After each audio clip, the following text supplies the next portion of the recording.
use. The immediate criticism to Bobbi following her I saw that shit with Drake and I was like, damn, she really flaming on this nigga right now. What did he do? You know what I'm saying? I'll be seeing all that. Why did I just get a flashback of somebody talk about the Drake leak?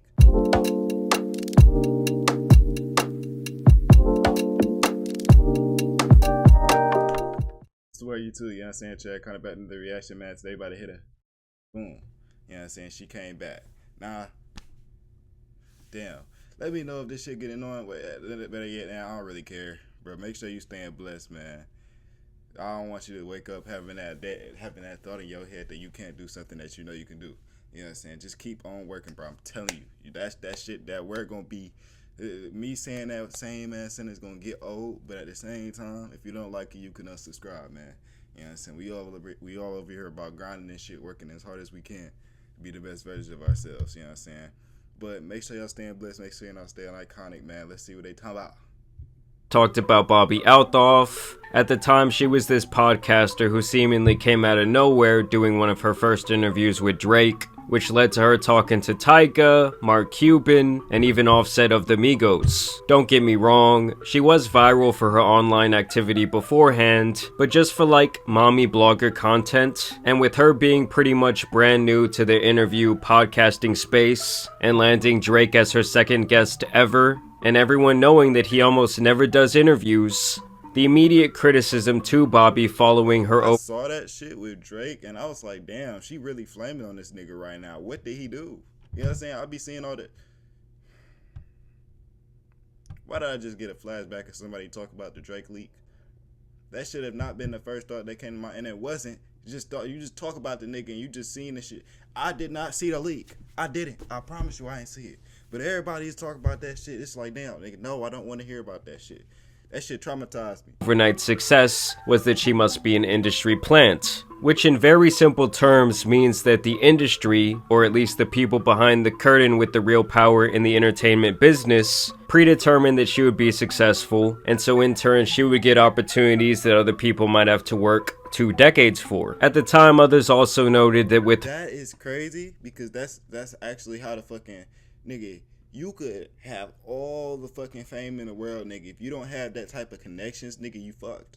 You know what I'm saying? Get you a good ass manager, get you good ass people or good ass people on your team that has the connections that you need to do the collaborations that you want to do on the platform, and you green. But I'm not gonna lie, it's hard as hell to find a manager like that. But niggas be getting that shit done. Anything is possible. But I'm like, damn. You know what I'm saying? Getting all these big ass rappers on this shit, but she be shaming the fuck out these niggas. But at the same time, be like, damn. Until what was it? I think Offset got on there and he bashed her ass. a dry, sarcastic brand of talking to people, she was essentially buying this format from comedian Funny Marco, who she would actually collaborate with later on. And almost immediately after her 15 minutes of fame began, it seemed like there would be trouble in paradise for Bobbi, after people noticed that her and Drake would unfollow each other on Instagram, and then a couple days after that she would delete their interview from YouTube altogether, after it had gone viral and garnered millions of views in the matter of only a couple of weeks. See, look, the crazy thing is, bro, I be wondering, how do people be noticing that shit? Oh shit, let me go through the celebrity follow, see if they still following this one. How do y'all actually be why do y'all be thinking of shit like that? You know what I'm saying? Like, they probably could have just tried to lower their follows, which is possibly very low, but at the same time, it's like, damn. Just because you unfollow somebody don't mean you beefing with the nigga. And I know they ain't say that and shit, but y'all pointed out like it's a big ass deal. Oh my god, what? Some shit had to happen. They unfollow you. Like, bro, come on, bro. Some people said that the feud really began after she got invited to one of Drake's concerts and acted completely unamused the entire time.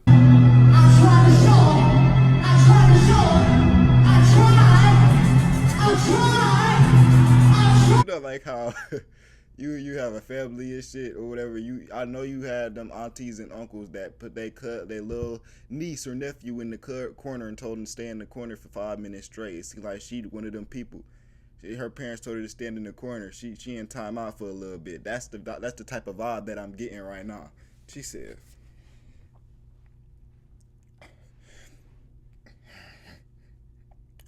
Like, just look at the girl trying to spice up the mood. She trying to spice up the mood, bro.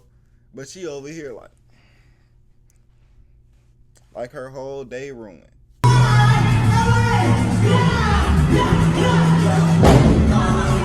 And to me, this is probably the funniest shit she's ever done. Just acting like she doesn't want to be there while Drake's saying, I tried. And obviously people know that she's trying to convey this dry, deadpan, completely unamused type of character. But with her not being very established in the industry, I think that for the masses, a lot of people found this to be more annoying than anything else. So after coming off that run of bad publicity, she would end up interviewing Offset, and to me this was kind of like the nail in her coffin, at least when it came to this little act. As Offset would come into this interview and completely turn the tables on her, and out awkward the awkward person, in turn making her the one who feels very uncomfortable. You do.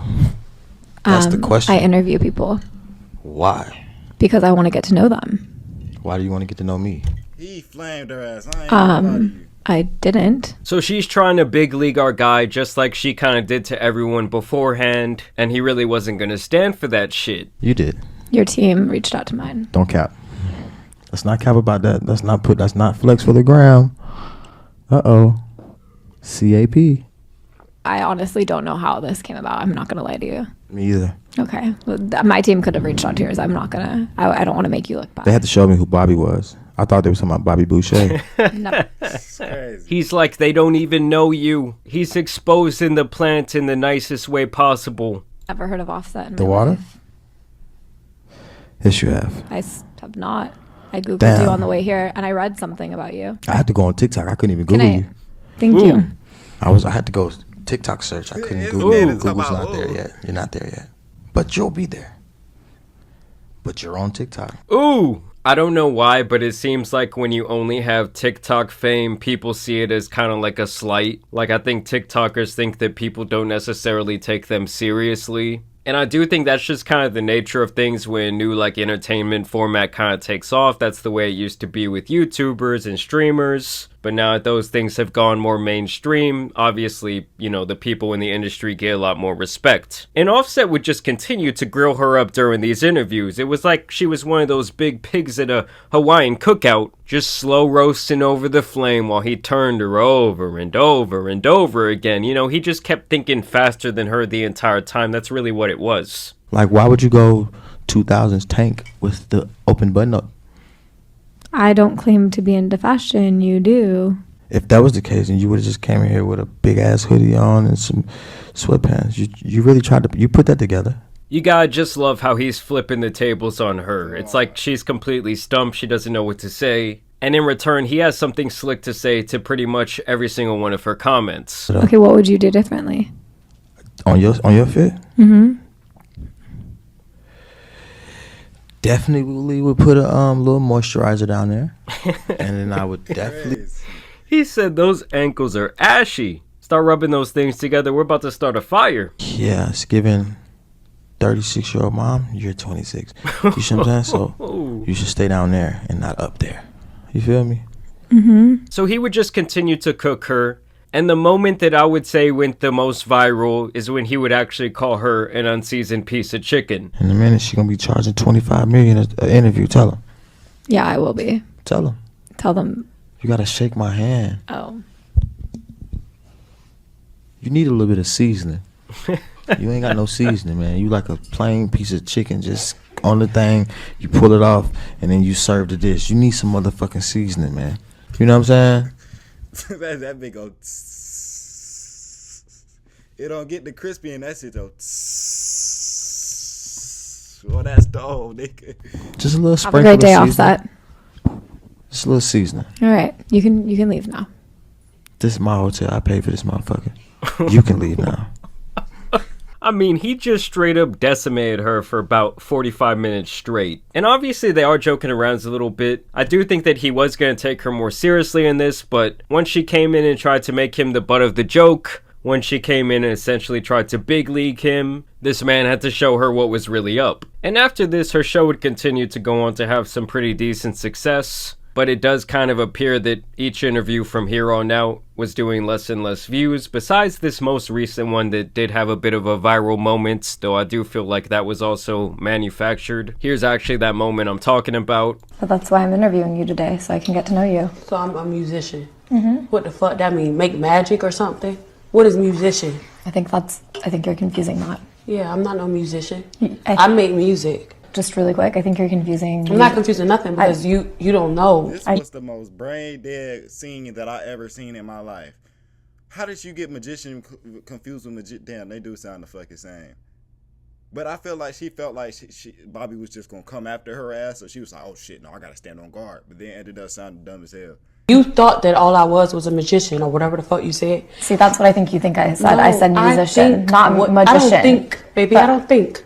Yeah, I just have a hard time believing that someone could be this obnoxiously dumb to be in the music industry, or really to be over the age of 6 years old and not understand the difference between magician and musician. I'm just really not buying it. And if that's the point to where this show is getting, to where they're like manufacturing these awkward or uncomfortable moments, to me that's not the best sign. Although this did go insanely viral. I mean, this one post has 10.5 million views. Crazy. And then she went on Keke Palmer's show, where she would straight up call her out on her industry plant activity. What would you say to the people that feel like, okay, you're just capitalizing without concern? If that's not who you are, what would you say you are doing? I don't think I was like capitalizing. I think I was just like taking people who I thought were really amazing. And just a little side note, y'all notice how she changed her entire look after that Offset interview? After that man called her unseasoned chicken, she had to slick the hair back. I mean, or then there's always the industry plant gag. I know. You're not an industry plant, right? I am, but... So wait, what is the industry plant to you? I mean, I don't truly like know. Well, what is that? I feel like it means like, I don't know. I mean, like... the industry is like, you know what it is. There's a reason that you have one of the top talent managers in the entire world. What I think industry plan is, it's like the manager she got is fucking on level 100, bro. What the fuck? This nigga got all the badges. There's no way this nigga come back to back rapper. Like, damn, shit. You know what I'm saying? These streamers, nigga. You know what I'm saying? I'm gonna be one too. But at the same time, it's like, damn, nigga, I'm for sure needed my manager, bro. Better be top fucking tier, man. Somebody that has been that is tied to someone else in the industry and uses those connections to capitalize, and they like have zero talent. Ooh. It's more sense than what I thought it was. So, She's like, that's good. That's all you think it is. What really happened is the devil came into my room one night. He made me sign a blood pact. Yeah. I don't have any ties though, so I would love to have had ties. I feel like my life would have been a lot easier if I had ties. Don't have any ties. Yeah. She's like, bitch, your life is on easy mode. You're living on recruit difficulty. Well, you do feel kind of planty. We do have the same manager, so is this? I know, isn't that crazy? Feels a bit planty. This is definitely planty. You got here in 5 minutes. It took me 20 years. Hey, it has been a minute. It's just funny, all these people are like, nah, you're not gonna get away with that bullshit. I know how this game really works. And most recently, this was the reason that Bobbi had gone viral, was that apparently her and her husband had filed for divorce after 4 years of marriage, with them also noting that they had split back in July of 2023. People also noticed that they made this announcement right after Drake's little snake on a plane leaked out, or that I think he straight up posted to the internet. I mean, it's fashion. I was gonna say, why did he have that on? But at the same time, I'm not gonna judge. You know what I'm saying? Fashion is fashion nowadays, nigga. If you got a problem with it, that's on you. When I get money, I'm gonna be doing the same. Well, I'm probably gonna have pink. You know what I'm saying? It's nothing wrong with it. You know what I'm saying? I'm gonna be coming with something a little different. That's on me. That's what I'm just saying. She did miss her kid's first birthday to do that interview, and people also had a lot of criticism at the time for her being a married woman and asking Drake questions like this. Am I your type? I'd do it. Thank you. And also pretty much doing the same thing to Tyga. Would you date someone that looks like me? Because there's just a person. What does that mean? Like, looks exactly like me. They have a twin. Maybe. If I had a twin, would you date them? If she was like cool. I'd be pissed off if my wife had did that junk too.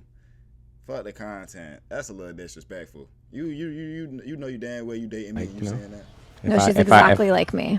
And after that news went public, she would post this up on her Instagram. As most of you heard, Corey and I filed for divorce. As sad as I am right now, I'm thankful for the time I got to be his wife. Our girls are so lucky to have him as a father, and I'm so lucky to be able to co-parent with such an she's a mom. Oh shit. I'm learning new shit. Incredible father in person. While our relationship did not love in the eyes of the kid that was lost and it turned to a rebel. Mama don't give up on me.